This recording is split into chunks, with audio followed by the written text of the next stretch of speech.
All right, friends, as you know, this is what we're going to do. If I can't be in studio, I'm going to be where I am and make sure you get the content that you're looking for. The reason why you subscribe. I mean, you can get news anywhere. You can get it online, 100,000 different places. You can get it from cable news. You can get it from broadcast news. Yeah, everywhere. It's opinion that counts and the opinion that matters. So doing this for 20 years, got an opinion. Here I am in the nation's capital, the Capitol building right behind me. Quick little setting, if I may. Look, the barricades were set, ready to go. Police line. They have it all blocked out. There's gates all the way around the Capitol building. If you look in, I'm going to shoot in here real tight and show you that if you look very closely right up and through here, that's up there. That's where the inauguration is going to happen. That's on the backside of the Capitol. They've got the stands already being built for the inauguration. They're going to lock this place down. I was here in January 2017 when Trump was inaugurated. It's just bananas here. You can see over here, let's swing it around, see the Washington Monument over there. And if you go another half mile or so, the White House where Trump will reside, obviously, again. So this morning, got up real early. I was in Palm Beach, as you know. I did the show last night into the wee hours of the morning. So I flew here this morning because I wanted to be here. I wanted to be in the nation's capital on the day that this place has been sent to signal, folks. Now, Kamala Harris got destroyed yesterday. Now, this is not an indictment of Kamala Harris.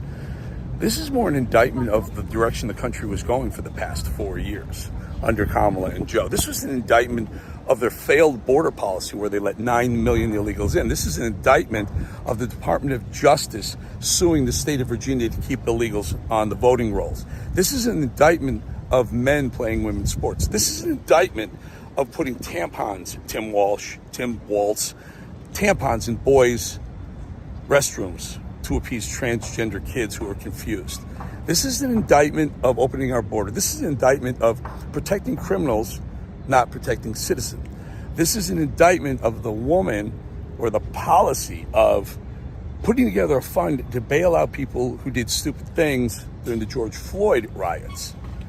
This is an indictment of putting people in jail for protesting peacefully at the Capitol. Now, you may think it was less than peaceful. Okay, anyone who was less than peaceful got what they should have gotten. They got some time, but they shouldn't have gotten what is the max. This is an indictment of the Justice Department going after a private citizen.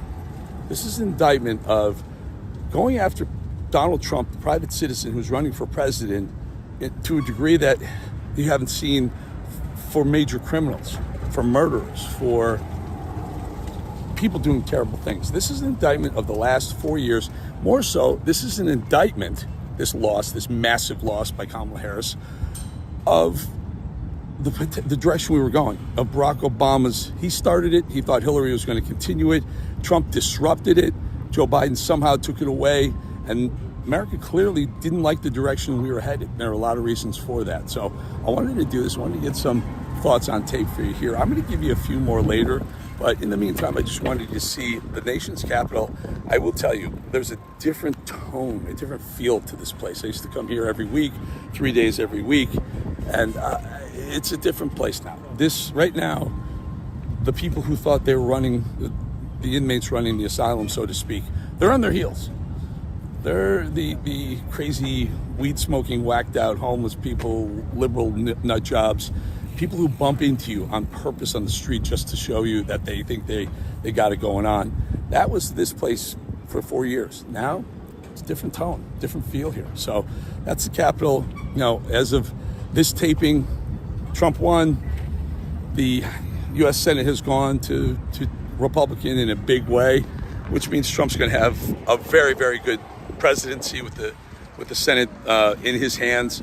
Looks like he may get the House as well. If you have all three branches, you're going to be in good shape. He's going to be in great shape to carry out his plan. He's already said day one he's going to release more drilling. He's going to roll back some of the strangulation that the Biden administration has put on the energy industry. And he's going to close the damn border. If you don't think the border wall is going to get built, you're out of your freaking mind. Now, that border wall will be built, and then there's mass deportations that are going to happen very, very soon. We've already heard that. So this is a good day for conservatives in America, good day for conservatives really around the world, very good day for the poor conservatives, I feel you for who have to live in this godforsaken city. Question is, it remains to be seen, who will be Trump's, who does he surround himself at this time? Now, again, 2016, 2017, I was there. I remember this distinctly. As you know, they asked me to be Commerce Secretary. They brought me to Trump Tower. Steve Bannon did. Reince Priebus did. And they said, Trump's talking to us about putting you on as Commerce Secretary. I said, thank you very much. I love you. I have to respectfully decline. I really enjoyed my job at Fox. I was center seat on the 5. I had to decline that. So when you go into a presidency, the first thing you have to do is put in about 1,000 people, your own very, very close advisors, people to surround yourself with, people who care about you and your policies. It's about 1,000. Within a year, you have to replace 10,000 people. Now, don't forget, in 2016, 2017, Trump didn't know anyone. He was an outsider. He was a New York businessman who had only been to D.C. a handful of times in his life.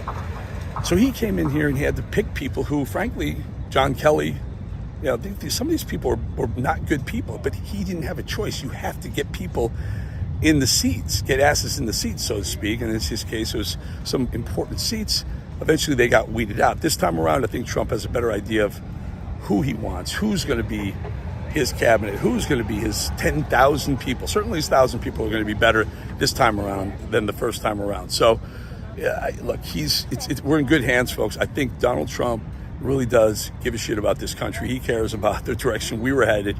And the good news is that direction has reversed itself now. We're going to head back towards sanity, away from insanity, back towards common sense, and away from lunatic left-wing fringe that's been going on for so long.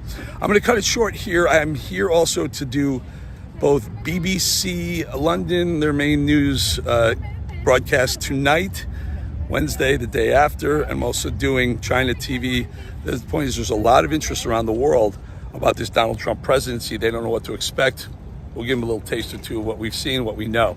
I'll be back on tonight if there's more to talk about. If some more news comes out, we'll let you know. Kamala Harris, as of this moment, has called Donald Trump and conceded, and as of this moment has not done it on camera, as far as I know. But we will pick it up if there's any more news. Folks, Bolling out from the nation's capital. We'll be back in studio in West Palm Beach tomorrow. Thumbs up, man. We won, folks. We won.